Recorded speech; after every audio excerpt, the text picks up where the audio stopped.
आज मैं बनाऊंगी बैंगन की एक सब्जी जो कि दक्षिण भारतीय लोगों की बहुत ही फेमस रेसिपी है। इसी के साथ मैं बनाऊंगी हैदराबादी बगारा राइस जो कि हैदराबाद में बहुत ही फेमस है। इसके लिए मैंने यहाँ पर प्याज ले लिया है। तो मैंने यहाँ पर प्याज को इस तरह से काट लिया है। तो बगारा राइस के लिए यहाँ पर मैंने प्याज को जो है इस तरह से लंबा लंबा काट लिया है। एक बड़े साइज का प्याज लिया है। और सब्जी के लिए मैंने यहाँ पर जो है रफली एक प्याज काटा है और एक बारीक काट लिया है ग्रेवी के लिए। अब इसी के साथ मैं यहाँ पर थोड़ी हरी मिर्च भी काट लूँगी। तो मैंने यहाँ पर चावल के लिए और सब्जी के लिए 4 हरी मिर्च ले ली है और एक टमाटर भी काट के रख लिया है। सबसे पहले बैंगन की सब्जी के लिए हम कुछ मसालों को भून लेंगे। तो यहाँ पर मैंने 1/4 कप मूंगफली ली है। ये कच्ची मूंगफली है। अगर आप भुनी हुई मूंगफली ले रहे हैं तो फिर उसको वापस भूनने की ज़रूरत नहीं है। मैंने यहाँ पर कच्ची मूंगफलियाँ ली है। तो मैं अभी उसको अच्छी तरह से भून लूँगी। तो थोड़ा सा जब ब्राउन कलर का हो जाए तब तक हमें उसे भून लेना है।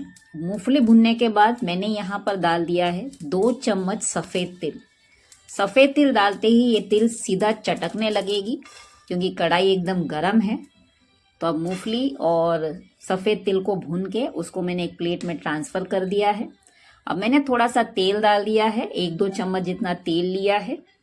इसके अंदर मैं डाल दूंगी एक प्याज जिसको मैंने काट लिया था। तो यहाँ पर मैंने रफली काटा है इसको। और इसी के साथ मैंने 2 साबुत लाल मिर्च भी डाल दी है। मैंने कश्मीरी लाल मिर्च लिए हैं। साथ में 2 हरी मिर्च भी डाल दी है। अब प्याज को थोड़ी देर भून लेंगे हम। इसी के साथ यहाँ पर मैंने डाला है 1/4 कप कटे हुए नारियल के टुकड़ों को काट लिया था। तो 1/4 कप जितना डाला है मैंने यहाँ पर। अब नारियल को भी थोड़ा अच्छी तरह से भून लेंगे। इसके साथ मैंने यहाँ पर काजू भी डाले हैं। 6-7 काजू के टुकड़े डाले हैं जो कि मैं आपको दिखाना भूल गई थी। तो आप काजू भी ऐड कर लीजिएगा इसमें। अब मैंने यहाँ पर 1 मुट्ठी भर पुदीने के पत्ते और जो हरे धनिए हैं उनके पत्ते मैंने डाल दिया है। तो 1 मुट्ठी भर लिया है, दोनों मिलाकर डालकर अच्छी तरह से भून लेंगे इसको हम।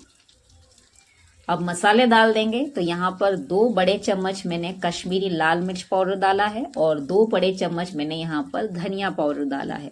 डालकर अच्छी तरह से भून लूँगी मैं इसको। अब मसालों का थोड़ा सा कच्चापन निकल जाए तब तक इसे भून लेना है। अब इसको मैंने अच्छी तरह से भून लिया है। तो इसको अब एक मिक्सर जार में ट्रांसफ़र कर लूँगी। इसको मैं ठंडा होने देती हूँ। जब तक ये ठंडे होते हैं तब तक हम अपने चावल बना लेंगे। बगारा राइस की तैयारी कर लेते हैं। तो मैंने यहाँ पर एक पैन चढ़ा दिया है। उसके अंदर मैंने डाल दिया है 4-5 चम्मच जितना तेल। तेल थोड़ा ज़्यादा ही पड़ेगा इसके अंदर। इसी के साथ मैंने यहाँ पर डाला है 1 तेज पत्ता, 4-5 मैंने यहाँ पर लौंग के दाने डाले हैं, 1 दालचीनी का टुकड़ा डाला है, 2 इलायची डाला है, 1 छोटा सा स्टोन फ्लावर डाला है। अगर आपके पास जावित्री है तो आप वो भी डाल सकते हैं।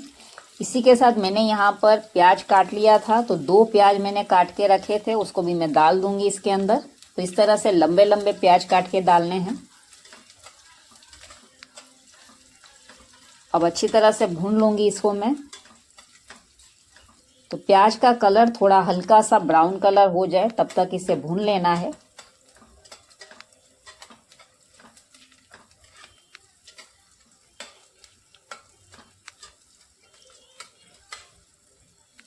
अब इसे मैंने 2 मिनट तक अच्छी तरह से भून लिया था। तो इसी के साथ अब मैं इसके अंदर डाल दूंगी 2 हरी मिर्च जिसको मैंने थोड़े बड़े बड़े काट लिए थे। 1 चम्मच यहाँ पर मैंने जिंजर गार्लिक का पेस्ट डाल दिया है।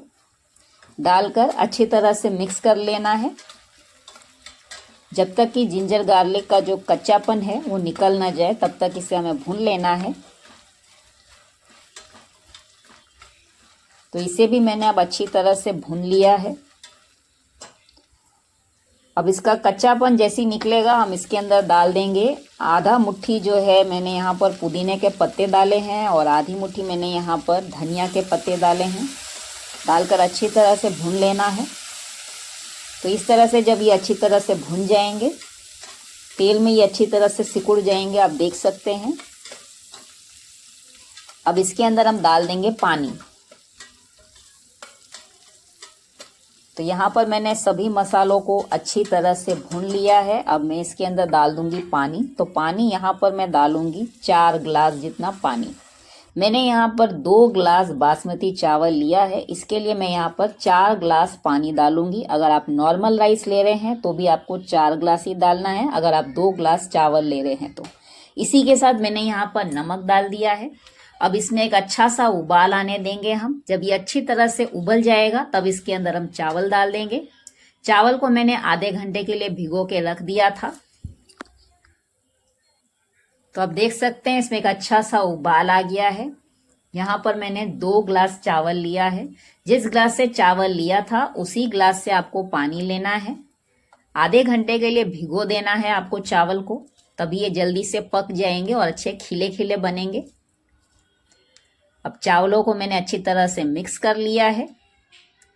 अब इसको हम पकने देंगे।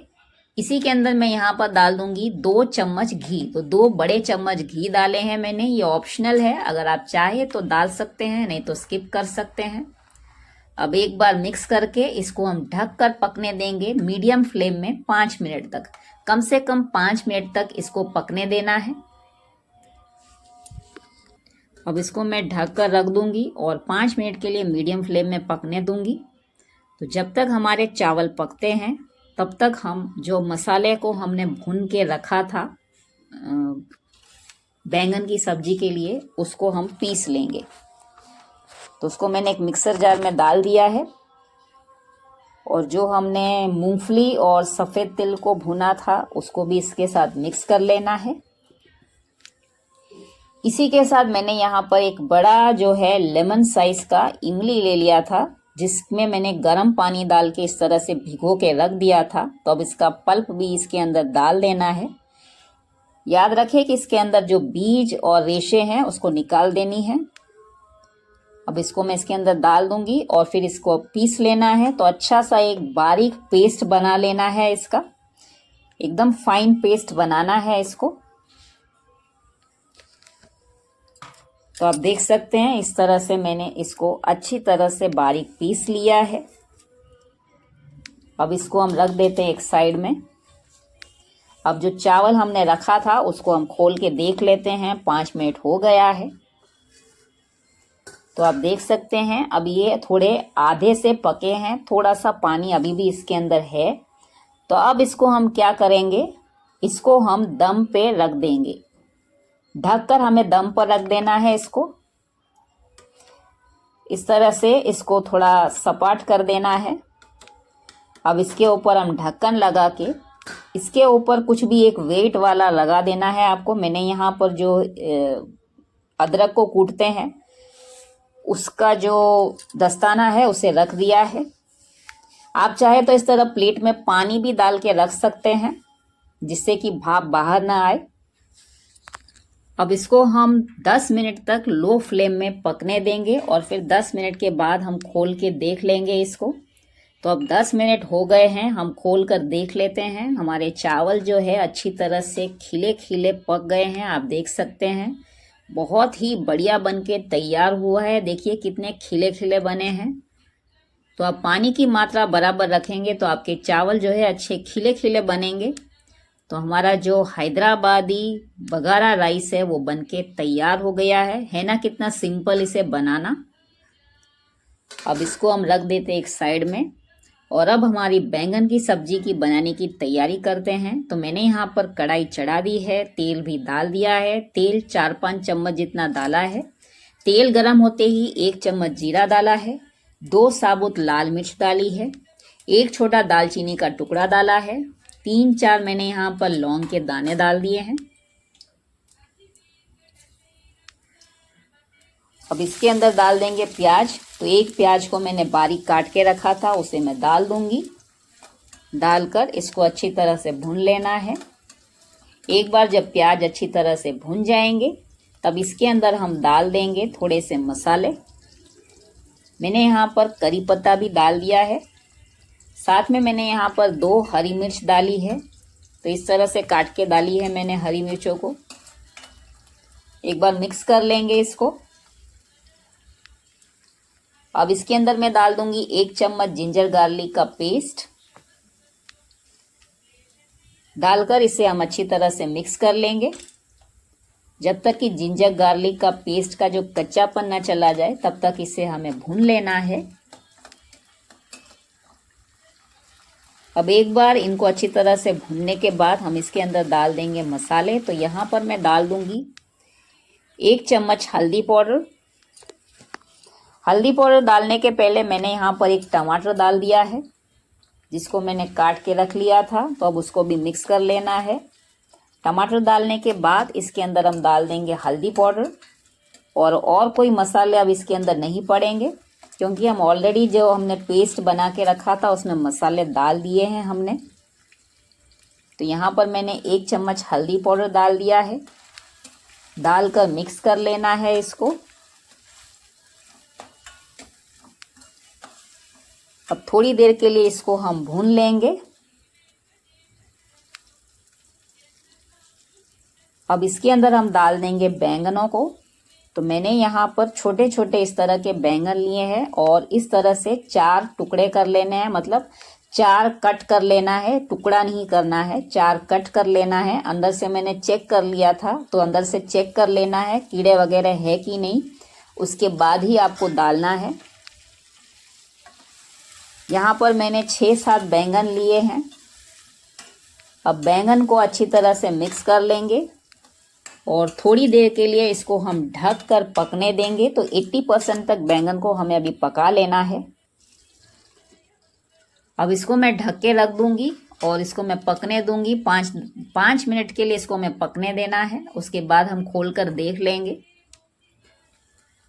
तो बैंगन जो है अब वो 80% पक गए हैं। जब ये 80% पक जाए ना, तभी हम इसके अंदर डाल देंगे पेस्ट को, जिसको हमने पीस के रखा था अभी।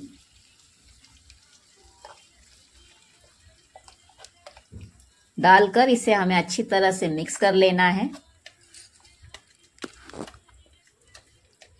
अब इन बैंगनों को जो है, ये जो पीसा हुआ पेस्ट है उसके साथ हमें अच्छी तरह से मिक्स कर लेना है। तो पहले से ही हमको बैंगन को थोड़ा पका लेना है, क्योंकि हमने इसके अंदर इमली डाला है। तो इमली डालने से थोड़ा टाइम लगता है सब्जियों को पकने में।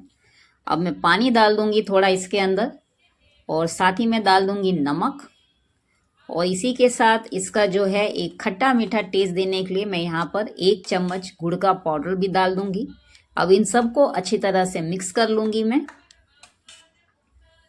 तो जिस तरह की आपको थिकनेस चाहिए ग्रेवी की, आप उस हिसाब से पानी डाल सकते हैं। अब इसको हम ढक के 5-10 मिनट के लिए पकने देंगे। तो सभी मसालों को हमने भून के ही डाला है इसके अंदर, ज़्यादा वक्त नहीं लगेगा। और बैंगन भी जो है थोड़े पके हुए हैं। तो यहाँ पर मैंने 5 मिनट इसको पका लिया था। तो आप देख सकते हैं बढ़िया सी खट्टी सी मीठी सी बैंगन का जो है सब्जी बनके तैयार हो गया है। बहुत ही बढ़िया लगता है ये। और इस बगारा राइस के साथ एक बार आप खाकर देखिए, उंगली चाटते रह जाएंगे। अब ऊपर से मैं हरा धनिया डाल दूंगी और साथ ही मैं कसूरी मेथी भी डाल दूंगी। डालकर अब इसको मिक्स कर लूंगी मैं। तो बढ़िया सी बैंगन की सब्जी बनके तैयार हो गई है। अगर आप चाहे तो इस चावल के साथ कोई दूसरी सब्जी भी बना सकते हैं, जैसे कि पनीर की सब्जी हो गई ग्रेवी वाली, या फिर चने की सब्जी हो गई। मैंने यहाँ पर आज साउथ इंडियन स्टाइल में बनाया है। तो इस बगारा राइस के साथ बहुत ही बढ़िया लगेगा ये वाली बैंगन की सब्जी। तो एक बार इस रेसिपी को ज़रूर ट्राई करके देखिएगा, आप सबको बहुत पसंद आएगी। मेरे घर में तो ये रेसिपी सबको बहुत ही पसंद आती है। ऊपर से थोड़ा घी डाल देंगे, गर्मा गर्म इस चावल के साथ, इस सब्जी के साथ खा के देखिए, मज़ा आ जाएगा। तो आप सबको ये रेसिपी कैसी लगी? अगर अच्छी लगी हो तो वीडियो को एक लाइक ज़रूर कर दीजिएगा और शेयर करना बिल्कुल ना भूलिएगा। अगर आपको मेरी वीडियोस पसंद आती है तो चैनल को सब्सक्राइब करना बिल्कुल मत भूलिएगा। फिर मिलती हूँ नई रेसिपी के साथ, तब तक के लिए टेक केयर, धन्यवाद एंड बाय बाय।